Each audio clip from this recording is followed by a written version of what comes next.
I wanted to go to a slaughterhouse and I wanted to see exactly what was happening there, and I wanted to do a little bit of filming. I went to the holding areas.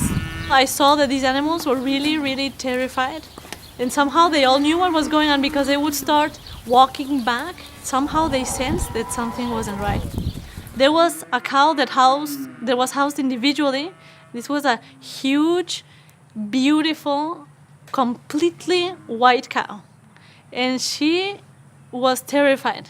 Like, you could see that she was really, really anxious. She was really afraid. I have a feeling that somehow they know. I don't know why they would know, but maybe they can smell the blood. I don't know.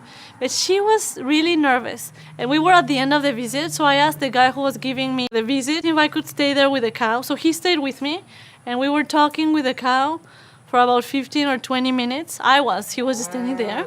She calmed down, and I was even petting the cow, and she really calmed down, and she was in much better conditions.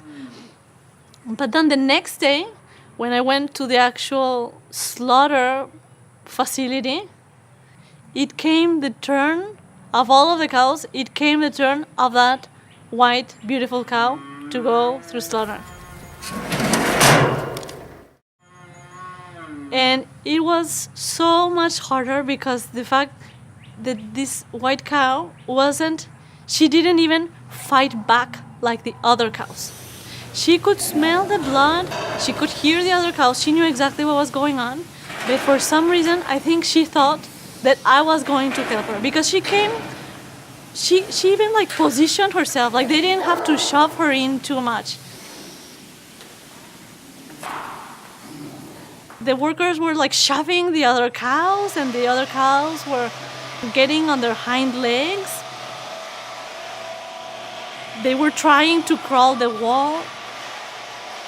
And this white cow, she walked straight up to me, and she was just staring at me. And then the metal door closed behind her. And even with all of that, she was not fighting back. All what she was doing was with her eyes wide open. She was standing still and she was staring at me. She wasn't even blinking. Like, she was begging for me to help her. Somehow, she probably sensed that I didn't want to, for this to happen. And obviously, I didn't want that to happen, obviously. But it was so hard because she was just imploring for me to help her. And there was absolutely nothing that I could do.